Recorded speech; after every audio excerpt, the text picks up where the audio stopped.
விடுதலை சிறுத்தைகள் கட்சியின் வெல்லும் சனநாயகம் மாநாடு ஜனவரி 26 திருச்சியில் அனைவரும் வாரீர். அவங்க ரெண்டு பேரும் வந்து ஆல்ரெடி என்கேஜ் தானே? என்கேஜ்டா தெரியல, கண்டிப்பா அது அப்படிதான் போகும், அப்படிதான் போய் சேரும். பட் ஆக்சுவலி உங்களுக்கும் அவங்களுக்கும் இருக்கிறது உங்க ரெண்டு பேருக்கும் தான். அது என்ன பாண்டிங், என்ன கிரியேட் பண்ணிருக்கீங்களா? இருக்கு அந்த அண்டர்ஸ்டாண்டிங் இருக்கு. ஸோ அது இப்போ சரி, இந்த இடத்துல நம்ம கொஞ்சம் நம்மளுக்கு இது தேவையில்லாத ஒரு டாபிக்னும் போது அது ரொம்ப இதுவாக போயிட்டு இருந்தது. ஐயோ என்னடா தப்பான சீசன் வந்து மாட்டிக்கிட்டோமோ. இல்லை, நான் சும்மா என் பாட்டுக்கு ஜாலியாக இருப்பேன், எல்லாமே ஓகே. பட் என்ன நோண்டிங்கன்னா நான் உங்களை நோண்டிடுவேன். மாயா வந்து உங்களை வந்து எப்பவுமே பிற்போக்குவாதியா இருக்கீங்க அப்படின்ற மாதிரி சொல்லிட்டே இருந்தாங்க. சாப்பிட்டுட்டு இருக்கும்போது சிக்கன் நெருக்கியில் வெறும் கொழும்பு ஊற்றி சாப்பிட்டுட்டு இருந்தாங்க. என்னங்க நீங்கள் சாப்பிட்றீங்க, நீங்கள் கேட்டேன், அவ்வளோதான். அதை வந்து அவங்க பிடிச்சிட்டாங்க. அது என்ன என்ன நீங்க ஏதோ சொல்லிட்டே இருந்தீங்களே, நான் அப்புறம் எனக்கு தெரியும் எனக்கு உன்னை பத்தி சொன்னனா அப்படின்ற மாதிரி சொன்னலாம். இல்லை, ஏதோ எனக்கு தெரிஞ்சதை சொன்னனா அந்த மாதிரி தாங்க மாட்டேன் அப்படின்ற மாதிரியே வந்து நிறைய நீங்க தேவையில்லாத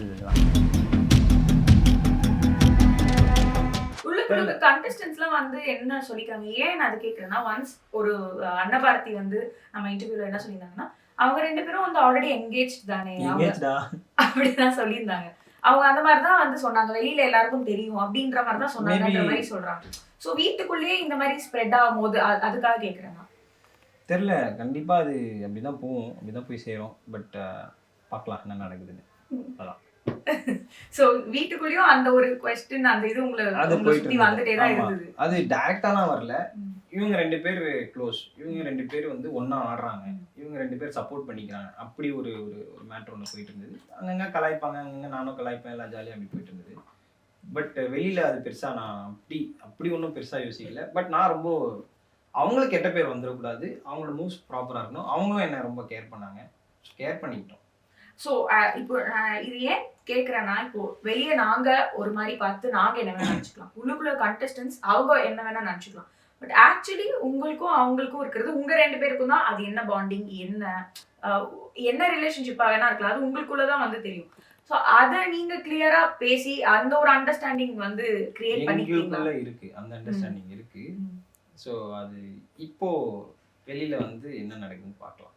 இப்போ நான் இன்னும் பெருசா ஒன்றும் பேசிக்கல. அவங்க ஒரு ஜோன்ல இருக்காங்க, அவங்க பிஸியா இருக்காங்க, ஜோடி ஆடிட்டு இருக்காங்க, ஃபேமிலியோட டைம் ஸ்பெண்ட் பண்ணிட்டு இருக்காங்க. பார்க்கலாம். ஹைலைட்டட் இஷ்யூஸா நிறைய அங்கங்க இப்போ வினுஷா நிக்சன் அந்த விஷயமா இருக்கட்டும், இல்ல அர்ச்சனாக்கு நடந்த விஷயமா இருக்கட்டும், பிரதீப்போட விஷயமா இருக்கட்டும், இந்த மாதிரி நிறைய ஹைலைட்டட் அந்த சீசன் அப்படின்னு சொன்னாலே ஹைலைட்டடா இருக்கும். பொதுவாகவே நான் வந்து என்னன்னா, நான் வந்து இந்த சண்டை, இந்த வாய்ஸ் அவுட் பண்ற அந்த அந்த அந்த டைப் கிடையாது. சீரியஸாவே அதுதான் உண்மை. இப்போ எங்க வீட்லயே ஒரு சண்டை நடக்குதுன்னா அப்படியே சென்டர்ல அப்படியே நடந்துட்டு போயிட்டு மேலே போய் ரூம்ல போய் சண்டை படுத்துருவேன். கன்க்ளூஷன் வரும்போது வருவேன், என்ன ஆச்சுன்னு கேட்பேன், ஓகே பாத்துக்கங்க அப்படின்ற மாதிரி போயிடும். என் கேரக்டரே தான். எனக்கு அந்த சண்டை அந்த இது போய் வாய்ஸ் அவுட் பண்ணணுன்றதே கிடையாது. உள்ள வந்துட்டோம், ஆனா உள்ள வந்துட்டு வாய்ஸ் அவுட் பண்ணணும், சண்டை போடணுன்றது வந்து இந்த சீசன்ல வந்து ஹைலைட்டடா இருக்கே அப்படின்ற மாதிரி கன்ஃபியூஸ் ஆனேன். என்னடா இப்போ நான் வந்து கத்தி சண்டை போடணுமா இல்லை வந்து வாய்ஸ் அவுட் பண்ணிட்டே இருக்கணுமா அப்படின்ற மாதிரி ஒரு கன்ஃபியூஷன் இருந்தது. பட் நான் ஒரு ஸ்டாண்ட் எடுத்தேன், இல்லை இதுதான் என் கேரக்டர், நான் பொய்யா இருக்க வேணாம். இதால என்ன மக்கள் வெளியே அமைச்சாங்கன்னா ஓகே, நான் பொய்யா பண்ண போய் ரொம்ப ஃபேக்காக இருந்து அதில் எதனா நம்ம வார்த்தை விட்டு எதனா ஆயிருமோன்றதுனால டோட்டலாகவே ஆகிட்டேன். ஸோ இப்போ ரன்னரை பார்க்கும்போது நிறைய பேர் நீங்கள் சொன்னீங்க அது ரொம்ப பாசிட்டிவாக அழகாக ரிசீவ் பண்ணிக்கிட்டாங்க, ரொம்ப உங்களுக்கு பிடிச்சவங்க உங்களை சார்ந்தவங்க வந்து அதை ரொம்ப செலிப்ரேட் பண்ணாங்க. ஆனால் சில நேரங்களில் கிரிட்டிசிசம் அதுக்கும் வரும்ல, டிசர்விங்கே இல்லை எப்படி வீட்டில் இருக்கிற கண்டஸ்டன்ஸ்க்கும் மேபி கூட சில நேரங்களில் வந்து தோணிக்கலாம். அதை எப்படி பார்க்குறீங்க? ஓகே, நான் அதை பெருசாக தலைக்கு எடுத்துக்கலைங்க. இன்னைக்கு வரைக்கும் நான் ரன்னர் அப்ன்றது தலைக்கு எடுத்துக்கல. நான் ஒரே ஒரு விஷயம் தான் பார்க்குறேன். எனக்கு வந்து வெளியில் வந்து பயங்கர நான் அதாவது நீ வந்து யாருமே ஹர்ட் பண்ணல, பயங்கரமாக நீ வந்து ரொம்ப டைரக்ட் அட்டாக், ப்ரூட்டல் அட்டாக் அந்த மாதிரிலாம் இல்லாமல் நீயா இருந்த, உன்னோட ஸ்டாண்ட் நீ எடுத்திருக்க, ஜாலியாக இருந்திருக்க, அந்த ஒரு அப்ரிசியேஷன் தான் நான் பெருசாக தலைக்கு எடுத்துக்கிறேன். மற்றபடி வந்து இந்த ரன்னர் அப்பு அது இதெல்லாம் நான் ஆக்சுவலி எக்ஸ்பெக்ட் பண்ணல. நான் எதுவுமே, எனக்கு வந்து 100 நாள் இருக்கணும், டாப் 5ல இருக்கணும், எந்த இடத்துல இருந்தாலுமே ஓகே. டைட்டில் அடிச்சாலும் ஓகே, ரன்னர் அப் இருந்தாலும் ஓகே, அந்த 5வது இடத்துல இருந்தாலும் எனக்கு ஓகே தான்.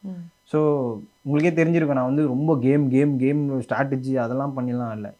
இந்த மாதிரி இதுதான் என்னோட கேரக்டர், இப்படி நான் இருக்கேன். இதுல நீங்க என்ன தெரியுங்களோ தாங்க. நான் எல்லாருக்கிட்டையும் சொல்ற மாதிரி தான், என்னதான் உள்ள ஸ்கெட்ச் போட்டாலும் தூக்குறது அவங்க தான். அவங்க யாரை தூக்கணும் யாரை வச்சுன்னுன்றது அவங்களுக்கு தெரியும். எனக்கு இந்த இடம் கொடுத்துருக்காங்க, I feel very happy.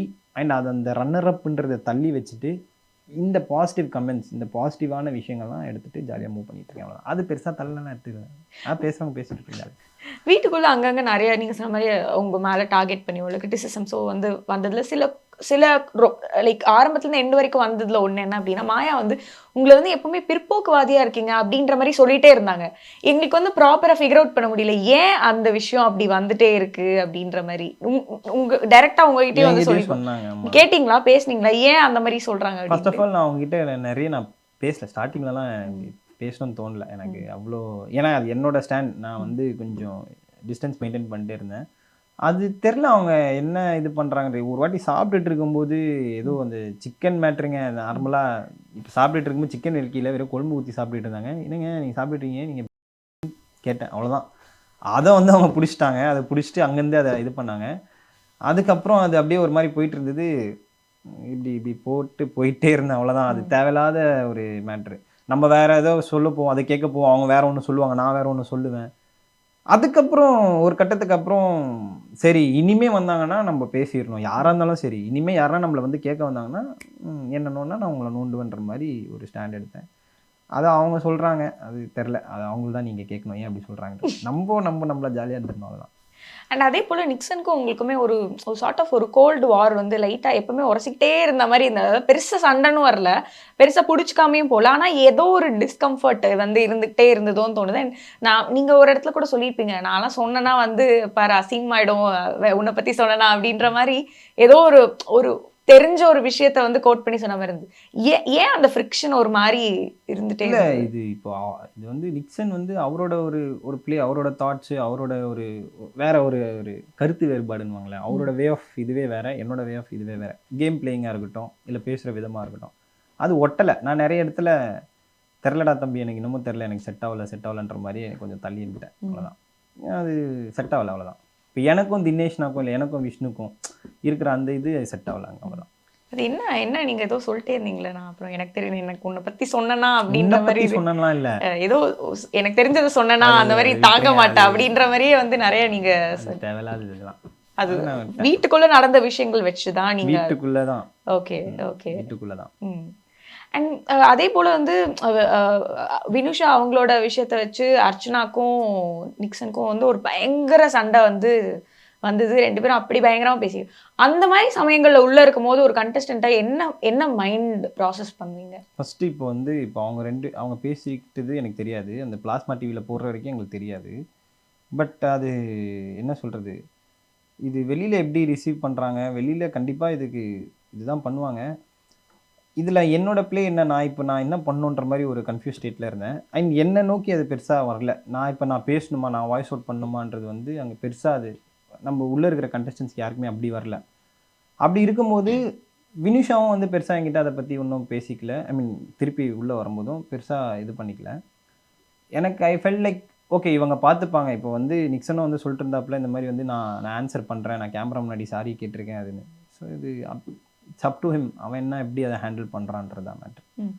And ஆரம்பத்துல எங்கேயோ ஏதோ ஒருத்தவங்களை டார்கெட் பண்றதுக்கு ஒரு விஷயம் பிடிச்சிக்கிட்டாங்கன்னா எண்டு வரைக்கும் அதை எல்லாருமே வந்து சொல்லிட்டே தான் இருந்தாங்கன்றது வந்து இந்த சீசன்ல நாங்க ஒன்று பார்த்தோம். ஸோ அப்படி இருக்கும்போது உங்களையும் நீங்க ரவீனா உங்க ரெண்டு பேரோட கேம் வந்து சிங்கிள் கேம், நீங்க ரெண்டு பேரும் ஒன்னா தான் விளையாடுறீங்க அப்படின்ற மாதிரியான ஒரு பெர்ஸ்பெக்டிவ் வந்து ஸ்டார்டிங்ல இருந்து ஒரு மாதிரி கிரியேட் ஆகிட்டே இருந்தது. அதை பத்தி நீங்க டிஸ்கஸ் பண்ணிக்கிட்டீங்களா? பண்ணோம் நிறைய இடத்துல பண்ணோம். இன்ஃபேக்ட் நானுமே சொல்லிட்டு இருந்தேன், போதும் நம்ம வந்து கேம்னா லைக் கேமில் இப்போ அவங்க ஒரு பாயிண்ட் பேசுகிறாங்கன்னா ரவீனா அவங்களா தான் அவங்க பாயிண்ட்டை பேசுகிறாங்க. இப்போ நான் வந்து இவங்களை இப்படி பேசு, அவங்கள போய் இப்படி பேசுங்கலாம் நான் சொன்னதே கிடையாது. அவங்க ஸ்டாண்டில் தான் பேசுகிறாங்க. அவங்க சொல்கிற பாயிண்ட்லாம் இன்ஃபேக்ட் நான் ரொம்ப ஆச்சரியப்பட்டேன். ஆஹா பாயிண்ட்டு அடிக்கிறியம்மா வேறு லெவல் நீ அப்படின்ற மாதிரிலாம். ஏன்னா அவங்களுக்கு என்ன தோணுதோ அதை அடிச்சிடுறாங்க. டாஸ்க்கும் அவங்களுக்கு எப்படி ஆடணுமோ அப்படி தான் ஆடுறாங்க. ஸோ இப்படிலாம் போயிட்டு இருக்கும்போது எனக்கு ஒரு கன்ஃபியூஷன். இப்போ நான் எப்படி இவங்க கேமை நான் டிஸ்டர்ப் பண்ண முடியும்? சில விஷயம்லாம் ஓகே, சிலது வந்து கொஞ்சம் கண்ட்ரோல் பண்ணது, கேர் பண்ணது அதெல்லாம் வேறு. பட் இது கேமை எஃபெக்ட் பண்ணுது அப்படின்னும் போது அப்போ நம்ம ரெண்டு பேருமே உட்காந்து இனிமே இது நம்ம நிறைய பேசிக்க வேணாம், இதை பற்றி பேசிக்க வேணாம், ஜாலியாக இருக்கலாம், கேம் ஆடலாம், டாஸ்க் ஆடலாம், இந்த மாதிரிலாம் பண்ணலான்ற மாதிரி அந்த மாதிரி டாக்ஸ் வந்து நிறைய இடத்துல பேசியிருக்கோம். நிறைய இடத்துல உட்காந்து இல்லை இது போதும், இதுக்கப்புறம் என்னால் முடியாது, இதுக்கப்புறம் நீ ஆடு, உன் கேம் ஆடு. கேம் ஆடுன்றது அவங்க கேமை தான் ஆடிட்டு இருந்தாங்க. சின்ன சின்ன விஷயங்க சின்ன சின்ன இது வந்து தப்பாக போயிருமோன்ற அந்த இதில் தான் வந்து நான் சிலதெல்லாம் சொல்லிக்கிட்டு இருந்தேன். இது வேணாம் பார்த்துக்கோ உஷாராக இருந்துக்கோ அப்படின்ற மாதிரி. மற்றபடி கேம் டிஸ்டர்ப் பண்ணுற மாதிரி அப்படிலாம் கிடையாது. அண்ட் இது அப்படியே இவென்ச்சுவலி ஒரு பாயிண்ட்ல வந்து கமல் சாரே இதை அட்ரஸ் பண்ற மாதிரி ஆயிடுச்சு. லைக் ரவீனா வந்து ஸ்பாயில் ஸ்போர்ட் அப்படின்ற ஒரு இது டேக் பண்ணி அந்த காசு வந்து உங்களுக்கு அதிகமாக கொடுத்து கேமோட இதே சேஞ்ச் பண்ணிட்டாங்க அப்படின்னு கமல் சாரே அட்ரஸ் பண்ற மாதிரி ஆனதுக்கப்புறம் மேபி இன்னும் அதோட சீரியஸ்னஸ் அப்போ இன்னும் வேற மாதிரி உங்களுக்கு புரிஞ்சிருக்கும்ல 2 பேருக்கும். ஆமாம், அது வந்து அவங்க வேணும்னு பண்ணல அதை. இன்ஃபேக்ட் அது வந்து ரொம்ப ஸ்ட்ராட்டஜி அந்த மாதிரிலாம் கூட அவங்க அதை பண்ணலை. ஆக்சுவலி அதை பண்ணவே இல்லை. அவங்க ஒரு இதில் கொடுத்துட்டாங்க, ஒரு ஃப்ளோவில் கொடுத்துட்டாங்க அந்த காசை. அதுக்கப்புறம் சில கான்வர்சேஷன் நம்மளுக்குள்ளே போச்சு, இது வேணாம் பண்ணலாம் அப்படி இப்படின்னு. அது வந்து இப்படி எஃபெக்ட் ஆகும், கேமுக்கு எஃபெக்ட் ஆகும், இது ஒரு ஸ்ட்ராட்டஜி. ஸோ அப்படி அதை நினச்சி அவங்க பண்ணல. அது ஒரு இதில் பண்ணிட்டாங்க, அவ்வளோதான். அது நான் ஒன்றும் பெருசாக அது தப்பாலாம் எடுத்துக்கல. விடுதலை சிறுத்தைகள் கட்சியின் வெல்லும் சனநாயகம் மாநாடு ஜனவரி 26 திருச்சியில். அனைவரும் வாரீர்.